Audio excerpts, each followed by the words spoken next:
Hey everyone, it's Jen with ChappyPlans. Thanks for joining me for story 17. It's the first one in my second album for 2024. So if you'd like to see what I'm going to do, stick around.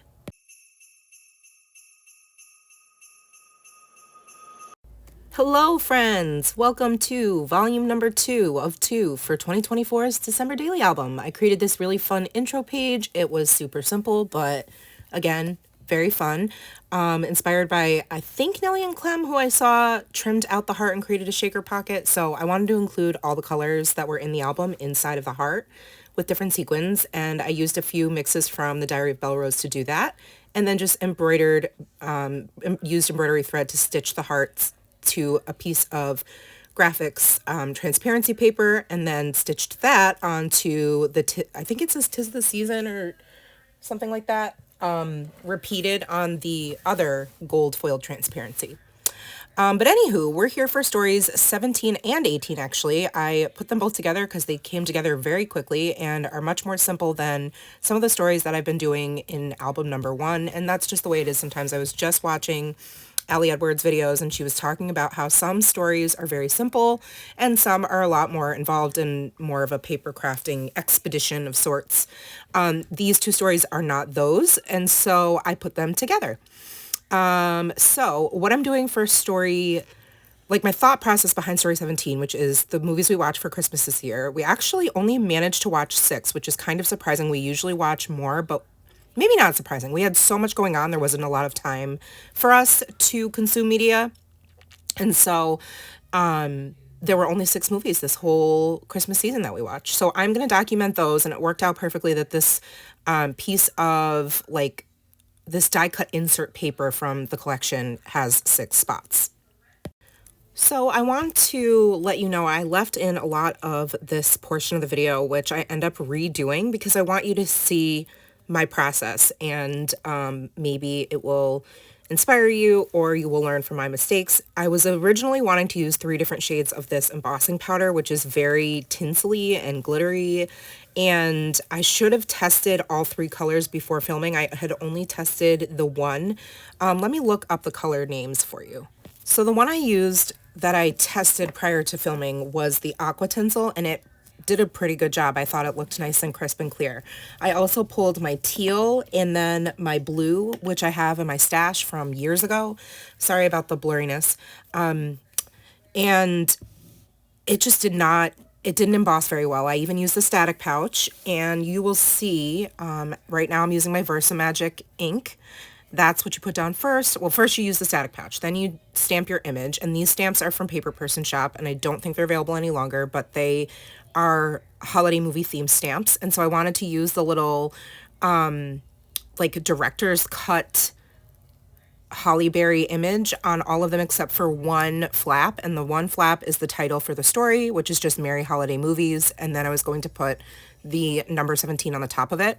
And all of this, I should backpedal, started because I wanted to use the scalloped acetate die cut pieces and stamp on top of those, but I could not find 6 consistent ones that I liked. So then I thought, oh, let me do it on a transparency, and I remembered embossing on a transparency makes the plastic melt, as evidenced by my gingerbread house story or gingerbread garland story. So then I thought, okay, let me stamp out the scallops and then use those with my scallop stamp set, the scallop tag stamp set, but then they weren't going to necessarily be big enough, and I didn't want to have like a swivel with a brad. I wanted them to flip up. So then I said, let me just do it really simple and cut out some 2 by 2 1/4 inch squares from white cardstock, and that's what I ended up doing. And then I decided I could, instead of having like a little notch, which is what I originally planned to do, which is sometimes an indicator of, lifting up a flap, I decided to use my scallop punch that I purchased just for December Daily this year and make use of that and just punch out the little scallop detailing at the bottom of each of the flaps. So here you can see the images aren't as crisp as I would like. They're not as pigmented as I want. So I went back and I cut out 5 more 2 by 2 1/4 inch squares, scored them at the 1/4 inch mark because that flap is going to go underneath the movie photo pictures. And those are 2 inch squares, 2 by 2. So I'm going to re-emboss them all with the aqua tinsel. And then you're going to see me screw up again. And I definitely, if I had time and patience, I would have redone it. But since I already did it twice, I said, nope, we're just going to leave it. So on the underside of these flaps, I just scored the movies from 1 to 6 based on Nora's rating. She rated them for me and told me her favorite from first to last. And then I just added like a sentence or maybe a couple of words about each movie underneath. And in the middle, I stamped "'Tis the Season" with this older Ali Edwards Christmas stamp set, gifted to me by my friend Jen. So thanks, Jen Boom Creates, for sending those to me. But I stamped them upside down. So, except for 2 of the flaps. So 2 of the flaps say "'Tis the Season" in the correct direction, and then the other ones are upside down. And I even do my handwriting upside down on one of them. So it's kind of a hot mess. But you know what? It's okay. No one's going to like come and, I don't think, arrest me for doing it upside down. So now that I have them all stamped the way I want, I test out how I want it to look on the first couple, and then I decide, okay, this is the formula I'm going to use for the other 4 little flaps with the stamped image underneath and the writing and the movie picture. And so then I kind of can move a little bit quicker and make it sort of like an assembly line, right? Where, I'm gonna put all the tape on the flaps, then I'm gonna do all the stamping, then I'm gonna do, but I kind of wish I didn't do that because I would have caught myself doing it upside down. But you live and you learn, right?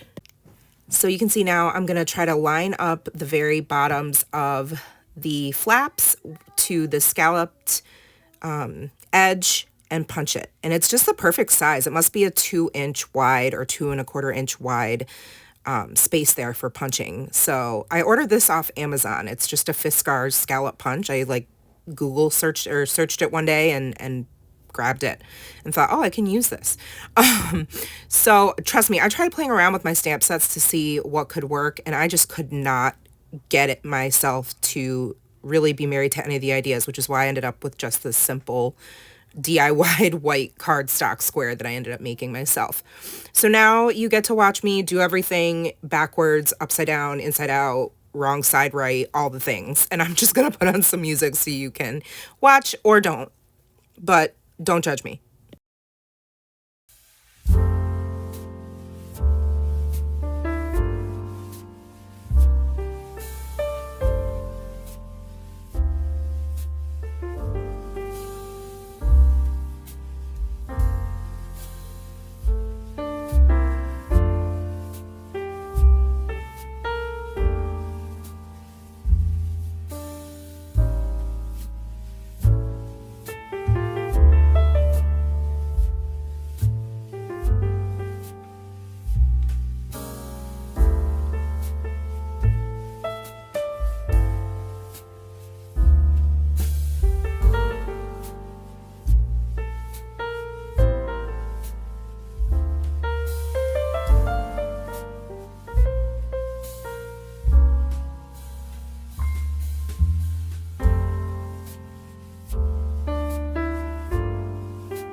So interrupting this lovely musical rendition, I just wanted to let you know I was using my Moonman Mahjong A1. It's like a Vanishing Point dupe fountain pen to write on the backs of the cards. And like I said, I just put them in order of Nora's ratings. So her favorite is Home Alone, second favorite is The Star, third is The Grinch, fourth is Elf, fifth is The Muppet Christmas Carol, and then the sixth is, sadly for me, The Charlie Brown Christmas, because that's one of my favorites. But it makes sense that it's her least favorite since I basically force her to watch it every year, and she's not a huge fan. So anywho, on the fronts of each of the flaps, I just added a little gold dot and then a little chipboard heart from my stash that Ali Edwards had released a while back. and they're just varying shades and shapes of blue. And then the the journaling underneath, I'll read to you. For Home Alone says, we love getting cozy and rewatching favorite Christmas movies. This one is Nora's favorite. For The Star, it says, we all love it. It's hilarious while telling the story of Jesus' birth. Number 3, for The Grinch, the animated version is all of our favorites. Number 4 is Elf, and I wrote, this might be my favorite. Nora likes seeing places in New York City we've been. Number 5 is Muppets Christmas Carol, and it said, this used to be too scary for Nora, but now we all enjoy it. Great life lessons, too. And then the last one I wrote, I make us all watch this one. Nora doesn't love it, for the Charlie Brown one. So yeah, this came together very quickly. The last thing I'm going to do is add my number 17 at the top, and voila, that is it. And then I will move on to show you the close-ups in real time of the completed story. Here we go, looking at the upside down stamping. Oh my gosh, so bad. I should cover it up. Maybe I'll re-stamp it on sticker paper. I don't know. I might just leave it. What would you do? Let me know in the comments. But there it is, finished as imperfect and whacked out as it is. Moving on to story number 18. This one comes together very, very quickly. All I did was print out a photo to fit the backside of this insert, of the close-up photo of our wrapping paper we used this year. And I decided to use, I hemmed and hawed. The part that doesn't get filmed is me auditioning different elements, right, that I'm trying to decide on using. I knew I wanted something in the middle of the page. I wasn't sure if that was like a word phrase, if it was a die cut, if it was like an ornament, if it was a pocket. And I went through my stash and I found this label that says Twinkle Lights, Hot Chocolate, Wrapping Paper, Cookies, Holiday Tunes, Family Visits. And I was like, well, that's perfect because I can highlight wrapping paper. And it's the perfect shade of red, and I love the gold around the edge, and it's the perfect size. And then I was like, ooh, I think it would look cute to have it layered with this frame that I haven't used around the outside, just for some extra something, because it's such a plain, simple story. And that's okay. I just wanted to add one other layer. So I loved the look of the scallop frame around the center there. And it's such a wide label with the words on it that I knew I could tuck a little tag behind it and do my journaling, which was very simple, just a couple sentences. And so what I did is I took this gold adhesive dot that I used on the other side to highlight that, this is the story about this photo, that this is wrapping paper. It's pretty obvious. I don't think it really needs much more, but because I'm extra, I had to add a couple things. So I went into my stash and pulled one of these little cards that said, like, right now, and I covered it up with a word phrase sticker that said December Stories. And then I trimmed it down just a little bit on the top and on the bottom so that it would slide in and out behind the label easier. I punched a teeny little hole using my crocodile punch, and then chose the really thin velvet ribbon that I picked up at Michael's this year to create a little pull tab. And that I just attached with my tiny attacher, and I wrote on it, this year's wrapping paper. Nora and I picked up all of these at Target. She chose the penguins and Follow La La La papers. And that's really all it is. That's the end of the story. All I do on the front is add the numbers. So again, using those tiny gold numbers. And I picked up this little trim this year off Etsy, and I use that on the bottom. I think the scallops make a nice little touch, and it adds a little bit more texture to the page. So I put that on the bottom using some red line tape, and then I went into my stash again and pulled out some red puffy scissor stickers from Paper Person's release last year, and then this chipboard present, which is from Studio Calico.